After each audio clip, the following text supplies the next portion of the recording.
आसान है। Happy chocolate day. Happy chocolate day, वो क्या होता है? आज चॉकलेट डे है तो लाए हो आप चॉकलेट? लाए हो सही में? दो बाहर बेचेंगे हम ले जा करके। नहीं रख लो, आई एम जस्ट किडिंग। हाँ अच्छा ठीक है, दे दो। ऐसे ही खर्चे चलते हैं मेरे यार। बाहर एक किराने की दुकानों से सेटिंग है जी। थैंक यू जी, thank you so much. The topic is law of karma. कितने बुरे बुरे लोग होते हैं, इतने बुरे बुरे काम करते हैं, क्या उनके साथ बुरा होता है? अगर हम कुछ अच्छा करते हैं, क्या पक्का है कि हमारे साथ कुछ अच्छा होगा? जैसे बहुत लोग सोचते हैं कि हमने कुछ अच्छा किया तो घूम करके हमारे पास आएगा, हमने कुछ बुरा किया तो घूम करके हमारे, तो कहाँ से घूम के आता है? मतलब कहाँ जाता है? कनॉट प्लेस जाता है, धौला कहाँ कैसे आता है घूम करके? मेट्रो से जाता है कैसे? तो उसको मिल करके ढूंढने की कोशिश करेंगे, समझने की कोशिश करेंगे। अब कैसे करेंगे? आपको बोलना है कि आपके हिसाब से लॉ ऑफ कर्मा क्या है, किस तरीके से काम करता है, लेकिन शॉर्ट में। Good morning sir. सर मेरे हिसाब से कर्मा ये है कि जो बंदे को जो लगता है उसने किया है वो उसके हिसाब से सही होना चाहिए। जैसे ये कहते हैं ना कि तुमने मेरे साथ बुरा किया तो तुम्हारे साथ बुरा होगा, ऐसा कुछ मेरे को लगता नहीं। जैसे फॉर एग्जांपल कोई टेररिस्ट है, उसके हिसाब से उसने सही काम किया, तो क्या वो काम सही है? सर क्या उसका रिजल्ट सही आएगा उसके पास में? सर उनके हिसाब से तो वो काम सही है ना। That is what I am saying. तो अगर वो उनके हिसाब से सही है तो क्या वो सही है?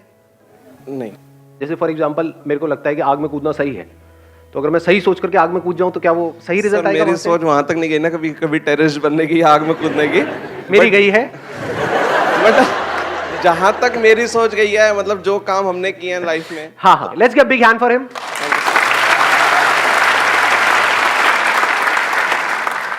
Good morning sir. मॉर्निंग। मेरा एक पर्सनल एक्सपीरियंस है कि somebody has done wrong with me और लिटिल बिट मोर, बट वो खुश है, मैं ही थोड़ा बहुत डिस्टर्ब रहती हूँ। तो ये बड़ा मतलब अजीब लगता है कि अब I can blame to someone, क्योंकि वो तो अपने माइंड से ठीक ही चल रहा होगा या चल रही होगी, बट मैं अपने माइंड में कंफ्यूज रहती हूँ कि भाई ये ठीक है कि नहीं है, मतलब वो रहते ही है माइंड में। मतलब कई बार क्या होता है कि कोई आदमी झूठ बोल करके, फॉर एग्जांपल किसी ने हमको बेवकूफ बना दिया। मैं एक एग्जांपल पकड़ रहा हूँ, आपकी बात नहीं कर रहा, जस्ट इन जनरल, कि किसी ने झूठ बोला, चीज़ों को मैनिपुलेट किया, है ना, और आपके साथ में कुछ गलत कर दिया। अब वो बंदा मस्त है अपनी लाइफ में, आप दुखी हो गए, और कब तक के लिए हो गए? ऑलमोस्ट पूरी लाइफ के लिए हो गए। तो गलत किया किसने और हो किसके साथ रहा है? जो इनोसेंट है, जिसने कोई गलती नहीं करी, वो भुगत रहा है पूरी जिंदगी के लिए। जिसने गलत किया वो मस्त है, वो सोच तक नहीं रहा है उसके बाद, वो तो भूल गया है, यानी वो उसको भूल गया है गलत करके, लेकिन जिसके साथ गलत हुआ वो नहीं भुला पा रहा है। तो भुगत कौन रहा है? जो भूल गया है या जिसको याद है? तो यहां पर क्या आ गया? अंडरस्टैंडिंग आ गई कि अगर हम समझ लें, फॉर एग्जांपल यही आज हम करने की कोशिश करेंगे, समझ ले लॉ ऑफ कर्मा क्या है, ये कैसे काम करता है, किस किस लेवल पे कैसे कैसे काम करता है।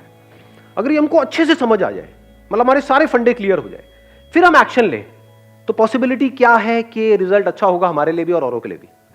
Sir 100%, almost 100%। हाँ, it can't be 100% because we are thinking but very near to 100%। But हमको ABCD भी नहीं पता है इस लॉ ऑफ कर्मा की, और फिर हम एक्ट करें, तब क्या है?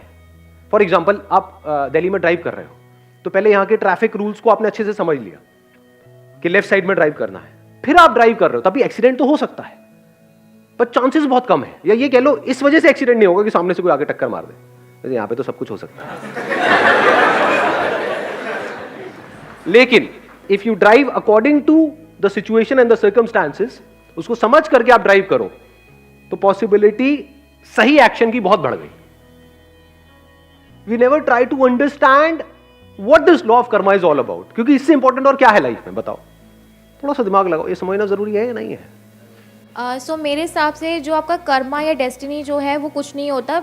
आप अपने जो बिलीव करते हो या फिर जो आपको कोई और बिलीव करवा देता है, आप उसको ही सच मान के वो चीज़ें आगे करते हो। आपका बिलीव और दूसरे के बिलीव के अकॉर्डिंग ही आपका कर्मा आगे डिसाइड होता है। तो what you are saying is कि जो हमारे बिलीव्स हैं उसके अकॉर्डिंग ये डिसाइड होता है कि हमको कैसा आउटकम मिलेगा उन एक्शंस का, जो एक्शंस हम ले रहे हैं। फॉर एग्जाम्पल आपको किसी ने बिलीव करा दिया कि आपके सर पे भूत चढ़ गया है, एक्चुअल में नहीं है, मान लिया, लेकिन क्या इस मानने की वजह से आउटकम आएगा या नहीं आएगा? नहीं आएगा सर। नहीं आएगा। सर गोल गोल घूमेगा नहीं घूमेगा? बाल बाल ऐसे घूमेंगे नहीं घूमेंगे? हाँ, आवाज बदल जाएगी नहीं बदल जाएगी? आप बीमार नहीं हो, लेकिन आपके अंदर एक वहम आ गया कि मैं बीमार हूं। इस वहम का क्या इलाज है? क्या इसकी वजह से गड़बड़ होगी या नहीं होगी? होने लग जाएगी। स्ट्रेस आएगा या नहीं आएगा? गड़बड़ मतलब क्या? आपके ऊपर स्ट्रेस आएगा या नहीं आएगा? टेंशन होगी या नहीं होगी? होगी। उसकी वजह से बॉडी में गड़बड़ होगी, बीमारी नहीं भी होगी तो कोई और बीमारी पैदा हो जाएगी, because of not being at ease. What is disease? कभी सोचा है? डिजीज जिसको बीमारी बोलते हैं, डिस ईज। सो ऐसा कुछ भी करोगे जिसकी वजह से you are not at ease, that is disease. कुछ भी मान लिया, आपके ऊपर टोना टोटका हो गया, मान लिया। और कितना आसान है मनवाना। आपके घर के बाहर आकर के कोई लाल रंग मिला के ये वो करके कुछ अपना मिर्ची पिर्ची नींबू ले करके वहीं जहां से आप निकलते हो अपनी गाड़ी पे, उसके टायरों के दोनों के सामने लगा देना है, तो फटेगा, पुचुक करके आवाज आएगी, उसके बाद में हो गया आपका काम शुरू। और फिर जहां भी आप जा रहे हो, जैसे ऑफिस में गए, वहां पे आपके बेंच के वहां पे साइड में कोई लाल रंग से, यानी आपको लगेगा खून से लिखा हुआ है, तू नहीं बचेगा बे। जहां भी जा रहे हो यही दिख रहा है, क्या होगा? वोट लगेगी? नहीं लगेगी। ये क्या है? बिलीफ ही तो है। फिर चाहे कुछ पॉजिटिव हो चाहे कुछ नेगेटिव हो। पॉजिटिव में फिर भी एक क्वेश्चन मार्क है, नेगेटिव में कोई क्वेश्चन मार्क नहीं है। पकड़ में आई बात? पॉजिटिव में आप मान लो कि मैं तो भाई दुनिया का सबसे अमीर आदमी, मानता रहे, बन गए सबसे अमीर आदमी, बन गए, मानने से बन जाते। मैं इस दुनिया का बेस्ट क्रिकेटर हूं, मान लिया, बन गए। मैं बीमार हूं बिकॉज ऑफ कुछ अंदर वायरसेस हैं, कुछ बैक्टीरिया हैं, उसकी वजह से आप सोचते रहो नहीं नहीं मैं हेल्दी हूं, मैं हेल्दी हूं, मैं ठीक हूं, मैं ठीक हूं, ठीक हो जाओगे। या उससे रिलेटेड जो प्रॉब्लम है उसको डायग्नोस करना पड़ेगा, उससे रिलेटेड गोली खानी पड़ेगी, तो वहां पे एक्शन लेना पड़ेगा ना। मेरी जिंदगी बेकार है, मेरी जिंदगी में कुछ नहीं पड़ा है, इसमें किस एक्शन की जरूरत है? कौन सी गोली काम आएगी यहां पर? नेगेटिव बिलीफ्स में किसी एक्शन की जरूरत है ना, वो काम अपना अपने आप ही कर देगा। पॉजिटिव बिलीफ के लिए एक्शन की जरूरत है। Law of karma is whatever I am today is like a result of my action which I took in past. हाँ, And whatever choices I make today, you know, in day-to-day life, it will result, you know, in something in my future. अब ये एक बड़ा interesting point है यहाँ पे, देखना। अब यहाँ पे एक और क्वेश्चनिंग करेंगे, एक और लेयर बीच में लेकर के आएंगे कि हम कहते हैं कि आज हम जो भी कुछ है वो अपने एक्शंस की वजह से है। क्या सच है झूठ है? सच है सर। अच्छा सच है ये, जबरदस्ती। ध्यान से देखना, ध्यान से समझना, बिकॉज इसीलिए हम कभी भी चीजों को कंप्लीटली नहीं समझते हैं। आपने आज जो भी कुछ किया या आज जो भी आप कुछ हो, क्या सिर्फ अपने एक्शंस की वजह से हो या अपने माँ बाप के एक्शंस की वजह से भी हो? जिस स्कूल में आप गए उनके टीचर्स के एक्शंस की वजह से भी हो। किसी का एक्सीडेंट हुआ जिसमें उसकी कोई गलती नहीं थी, ज़ेब्रा क्रॉसिंग पे आराम से वो चलता हुआ बंदा जा रहा था, यहां से कोई आया गाड़ी में, उसको ठोक करके चला गया और उसकी एक टांग नहीं है, क्या उसके अपने एक्शन की वजह से नहीं है? ना उसने लीगली कुछ गलत किया, ना एथिकली, ना मॉरली, किसी भी तरह से कुछ भी गलत नहीं किया, उसने सब कुछ सही किया और उसकी आज ये हालत है कि वो चल तक नहीं सकता है ढंग से। तो क्या वो उसके अपने एक्शन की वजह से? सोचो। हो सकता है उसने अपनी पास्ट लाइफ में, माइक देना एक मिनट इनको। We believe in rebirth, so might be that person must have done something wrong in his past previous life. मैं एक बड़ी मजेदार आपको बात बताता हूँ। जब भी हमारे पास में या सो कॉल्ड हमारे जो गुरु हैं, ज़्यादातर गुरु घंटाल होते हैं उसमें, ज़्यादातर, एक्सेप्शंस आर ऑलवेज देयर, जब भी उनके पास में हमारे पास में किसी सवाल का जवाब नहीं होता है तो हम क्या करते हैं? कॉन्सेप्ट ऑफ रीबर्थ को बीच में घुसा देते हैं। ऐसा करते हैं नहीं करते हैं? Yes sir, yes sir. क्या आप में से किसी को भी अपना पिछला जन्म याद है? No sir. How can you say कि वो होता है? क्या हम एक काम कर सकते हैं कि जो हमारे एक्सपीरियंस से बाहर है उसको हम बीच में नहीं घुसेड़ेंगे?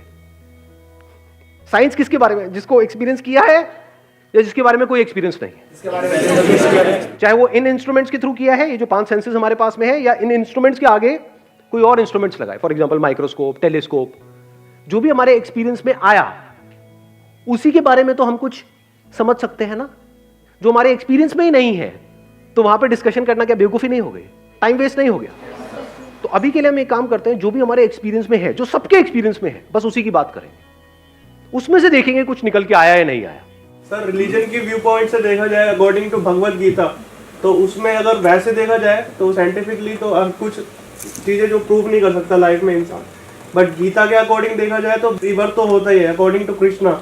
हाँ, तो वो तो फिर अलग कॉन्सेप्ट हो गया ना। तो आज हाँ एक minute please have a seat. हाँ एक बार माइक देना उनको, माइक देना। अगर अकॉर्डिंग टू प्रीवियस बर्थ अगर देखा जाए, बहुत अच्छे कर्म इस जन्म में कर लिए, लेकिन फिर भी वो फकीर है, कोई गरीब है, वो अकॉर्डिंग टू उसके कर्मों की वजह से है। हम कहते हैं यार उसकी किस्मत देख कितनी अच्छी है, राजा भोज है एकदम, कितना अच्छा इंसान पिछले जन्मों की वजह से है। हाँ, पिछले कर्मों की वजह से। तो अगर किसी लड़की के साथ में कोई रेप हो रहा है तो वो उसके पिछले जन्मों के कर्मों की वजह से हो रहा है? नो। अगर पिछले जन्मों में उसने कुछ बुरे कर्म किए होते, बुरे कर्म मतलब क्या, बुरे एक्शंस, तो उसमें कुछ बुराई तो नजर आती। उस 6 साल की बच्ची में या 8 साल की 10 साल की बच्ची में कोई बुराई नहीं है, इतनी इनोसेंट है जिसकी कोई हद नहीं है, जिसको अगर कोई बुरे से बुरा इंसान भी देखे तो उसका दिल पिघल जाए उसको देख करके।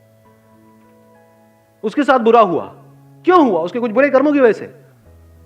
उसने कुछ गलत नहीं किया, फिर भी उसके साथ गलत हुआ, क्यों हुआ?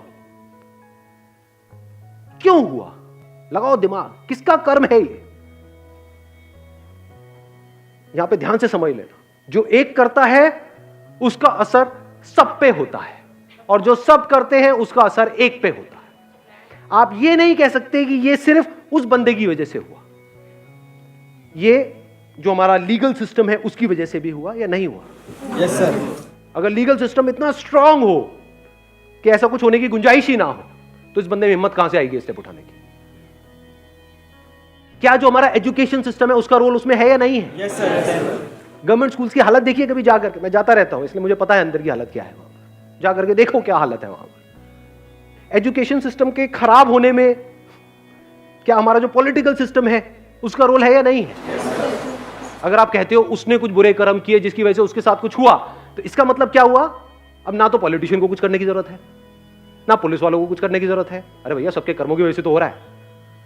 आई थिंक हमारी कंट्री, ये जो इतनी बुरी हालत है हमारी कंट्री की, उसमें इसका बहुत बड़ा हाथ है। हम हर चीज को उठा करके पास पे डाल देते हैं और अपनी रिस्पॉन्सिबिलिटी वहां से हटा देते हैं। जो हो रहा है वो उसकी वजह से हो रहा है, कर्मों की वजह से हो रहा है। तो अब सवाल उठता है इसमें हम क्या कर सकते हैं? क्या एक झटके में पूरा का पूरा सिस्टम बदला जा सकता है? No sir. नहीं बदला जा सकता। अब हमने प्रॉब्लम को समझ लिया है, जो सब करते हैं उसका असर एक पे आता है, जो एक करता है उसका असर सब पे आता है। आप अगर चाहो भी तो क्या सबको बदल सकते हो? अपने आप को बदल सकते हो? यस और नो? यस और नो? तो अगर आपने खुद को बदल दिया है पूरी तरह से, तो अब आप क्या कर रहे हो? आपको देख करके जो और लोग होंगे उनके अंदर चेंज आएगा या नहीं आएगा? या उनके अंदर भी खुद को बदलने की एक चाह उठेगी या नहीं उठेगी? तो क्या आप डायरेक्टली और इनडायरेक्टली पूरी दुनिया को नहीं बदल रहे हो? समझ गए मैंने क्या बोला है? यानी अगर आप अपने बच्चों को बोलते हो कि झूठ नहीं बोलना चाहिए, तो पहले आप खुद झूठ नहीं बोल रहे हो, या अगर झूठ बोला तो माफी मांग रहे हो उस बच्चे से भी और जो भी लोग आपके आसपास में हैं उन सब से। फिर आप एक्सपेक्ट कर सकते हो कि वो बच्चा भी ऐसा कुछ करे। आप खुद सुबह से रात तक झूठ बोल रहे हो और उस बच्चे को सिखा रहे हो झूठ नहीं बोलना चाहिए, तो गड़बड़ नहीं हो गई? खुद सेल्फिश हो और बच्चे को बोल रहे हो कि नहीं तेरे को सेल्फिश नहीं होना चाहिए, गड़बड़ नहीं हो गई? फिर वो बड़ा होकर के अपने माँ बाप को छोड़ रहा है, तो गलत क्या कर रहा है उसमें? आप भी तो ऐसे ही हो, आप भी तो अपने फायदे के लिए औरों को नुकसान करते हो, तो वो भी कर रहा है, तो उसमें गलत क्या है? कड़वी लगेंगी ये बातें सुनने में, सच नहीं है। तो वैसे तो करेगा जैसा उसने देखा है बचपन से लेकर के आज तक। हमारी कोई इंडिपेंडेंट एग्जिस्टेंस नहीं है, इस इल्यूजन से बाहर आ जाओ सबसे पहले। तो इंडिपेंडेंट लॉ ऑफ कर्मा कौन सा वहीं पे ढह जाएगा। It is interdependent. जो भी कुछ हम कर रहे हैं सुबह से रात तक, उसके पीछे पूरी की पूरी दुनिया है, डायरेक्टली और इनडायरेक्टली। चाहे फिर आपने कपड़े पहने हुए हैं, चाहे चश्मा है, चाहे बाल कटा रहे हो, कुछ भी है, जिस तरह से सोच रहे हो, जो काम कर रहे हो, उस काम को करने के लिए जो नॉलेज चाहिए वो नॉलेज अंदर फीडेड है, सब कुछ इंटरकनेक्टेड है। तो अब क्या करें यहां पर? इस प्रॉब्लम का सोल्यूशन क्या है? देखो, एक तरफ से मैं पावरलेस हूं, जैसे मैं सच को देख लेता हूं हम पावरलेस हो जाते हैं, इसलिए सच को ज्यादातर लोग देखते ही नहीं है, यहां तक जाते ही नहीं है, क्योंकि एकदम से पावरलेस फील करते हैं। अब हम क्या करें? इतनी बड़ी दुनिया है, वहां पर इतना कुछ गलत हो रहा है, मैं तो कुछ कर ही नहीं सकता, तो मैं क्या करूं? मैं सिर्फ अपने बारे में सोचूं, भाड़ में गई दुनिया। ये सोच नहीं हो जाएगी हमारी? यानी अगर आप सही भी हो अपनी तरफ से, बिल्कुल सही हो, तब भी यहां का जो लीगल सिस्टम है वो ऐसा है कि जिसने क्राइम किया है वो छूट जाएगा पैसे वैसे खिला करके, और आप इनोसेंट हो, आपको जस्टिस नहीं मिलेगा। स्ट्रॉन्ग पॉसिबिलिटी, ये कोई इल्यूजन नहीं है, फैक्ट्स है। तो यहां पर सही क्या और गलत क्या? जब गलत छूट जाता है और सही को सजा मिलती है, तो मैं भी गलत ही क्यों ना हो जाऊं? ये थॉट्स आते हैं नहीं आते? जब जो चोर उचक्के हैं या जो भी जो उल्टे सीधे सारे काम कर रहे हैं वो मजे मार रहे हैं, और जो शरीफ आदमी है जिसने कभी लाइफ में किसी के साथ गलत नहीं किया वो भुगत रहा है। ऐसा है? सच है? नहीं है? हाँ, तो यहां से क्या थॉट आएगा माइंड में कि आप भी बुरे हो जाते हैं। उससे क्या होगा? लगाओ थोड़ा सा दिमाग। जितने हम बुरे हो रहे हैं, दुनिया और बुरी हो रही है। इस बुरी दुनिया का असर सिर्फ हम पे नहीं आ रहा है, हमारी फैमिली पे भी आ रहा है, हमारे बच्चों पे भी आ रहा है, सब पे आ रहा है। इस बुरी दुनिया की वजह से, या जो सब कुछ बुरा हो रहा है उसकी वजह से एक बुरा हो रहा है, वो एक जो सबसे अलग नहीं है, तो सब और बुरे होते चले जा रहे हैं। तो इस एक की लाइफ और खराब होती चली जा रही है। इसके दूसरे एस्पेक्ट को देखो। एक सच क्या है कि जो सब करते हैं उसका असर एक पे होता है, ये सच है। दूसरा सच क्या है कि जो एक करता है उसका असर इस पूरी दुनिया पे होता है। तो अगर इस सच को आप देख लो कि जो भी मैं करने वाला हूं उसका असर सब पे होने वाला है। यानी अगर आप एक टीचर हो, किसी स्कूल में पढ़ा रहे हो, तो उसका असर उन कुछ बच्चों पे नहीं हो रहा है, पूरी दुनिया को आप बदल रहे हो। पूरी दुनिया बदलने वाली है आपकी वजह से। तो अब आपको रिजल्ट साफ नजर आ रहा है, और वो रिजल्ट छोटे मोटे पैसे से बहुत बड़ा है। क्या बड़ा है कि इस महीने के एंड में मेरे को 10,000 रुपए मिले, 20,000 रुपए मिले, वो बड़ा है? मैं नहीं कह रहा उसको छोड़ दो। स्कूल वाले जो आप काम कर रहे हो उसका आपको पैसा दे रहे हैं, आपको नहीं मैं नहीं लूंगा 20,000, मैं बहुत बड़ा काम कर रहा हूं। क्या कर रहा हूं? मैं पूरी दुनिया को बदल रहा हूं। पैसा अपनी जगह पर है, वो किस लिए चाहिए? अपने खर्चे वर्चे निकालने के लिए। लेकिन साथ में कोई जीने की कोई वजह भी तो चाहिए ना। ये तो कीड़े मकोड़ों की तरह जी रहे हैं। कड़वा तो नहीं लग रहा है? अगर सिर्फ अपने लिए जिए, अपने लिए मरे, तो क्या जिए? उसमें एनर्जी कहां से आएगी? जिसको आप मोटिवेशन कहते हो, एक्चुअल में मोटिवेशन सब टेम्पररी होता है। इंस्पिरेशन कहां से आएगी जीने की? जो अंदर से एनर्जी निकल रही है वो कहां से आएगी? जब आपको दिखे कि आपको कोई भी एक्शन छोटा नहीं है, छोटा बड़ा कुछ नहीं है इस दुनिया में। ये मत समझो कि मैं कोई बड़ा काम कर रहा हूं आप छोटा कर रहे हो ना। फॉर एग्जाम्पल, मैं अगर अपना एग्जाम्पल आपको दूं, स्कूल में जब मैं था, मतलब मे बी 6th और 7th स्टैंडर्ड, मैंने बताया भी था अपने एक सेशन में, मेरे को याद नहीं एग्जैक्टली मैं कौन सी क्लास में था, शायद 5th 6th में था। तब एक मॉरल साइंस की मेरी टीचर होती थी। मैं बिल्कुल थका हुआ स्टूडेंट था स्कूल में, ना पढ़ाई में अच्छा, ना इसमें अच्छा, ना कोई फ्रेंड सर्कल, कुछ भी नहीं, मीडियोकर सा स्टूडेंट था। उस मैम ने बस एक बात बोल दी कि संदीप एक दिन तुम बहुत आगे जाओगे। वो बात घर कर गई। तो आज ये सब जो भी कुछ हो रहा है उसमें उनका हाथ है या नहीं है? तो क्या वो उन्होंने क्या किया जिंदगी में? सिर्फ 10-15 हज़ार रुपए की नौकरी करी, या उन्होंने इस बंदे को खड़ा कर दिया?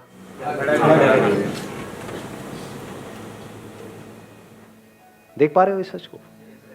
ये विजन चाहिए होती है लाइफ में। तो अब आपकी सोच बड़ी हो जाती है। जब बड़ी सोच आ जाती है तभी तो बड़ी एनर्जी चाहिए। छोटी सोच के लिए क्या एनर्जी चाहिए? छोटी। अब यहां पर कोई सेल्फिश मोटिव नहीं होना चाहिए अगर इस सच को आपने देख लिया है तो। यानी अब अगर आप ये सोच करके कर रहे हो कि मैं जो करने वाला हूं या करने वाली हूं उसका असर पूरी दुनिया पे आने वाला है, तो मुझे क्या मिला? अरे घोचू, आप उस दुनिया से अलग नहीं हो, आप ही वो दुनिया हो। तो जो मिला आपको ही मिला। तो यहां से आपका पर्सनल सेल्फिश मोटिव बिल्कुल जीरो हो गया।